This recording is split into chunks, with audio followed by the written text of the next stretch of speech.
Voydod legendarniy 222 kuzovi S560 4 litr biturbo motor, kraskasi top-toza ekan.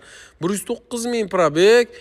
Jamiki hadoy qilinish kerak bo'lgan hamma ishlarni qilib tiniq qo'yilgan ekan. Mana S560 to'rtta balon tortadi. Maksimum full komplektatsiya bo'ladi, bilasiz, 560 bo'lgandan keyin. Orqada monitorlarga chor polni panorama, buyurmas rakuska sistema, karbon detallar. Ham ko'ryapsizmi? Undan tashqari yana qaysini ayting? Qarang, salon holatlari ham qaymoq rang tana bo'lib turibdi.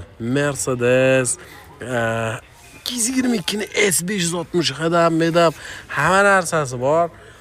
Gap yo'q, buni holatiga maza qildim bor-ku. Srochniga kraskasi top-toza, tiniq mash apparatda 77 mingga ko'ndira oldik, bosib olsangiz bo'ladi. 77 mingga tanig'i.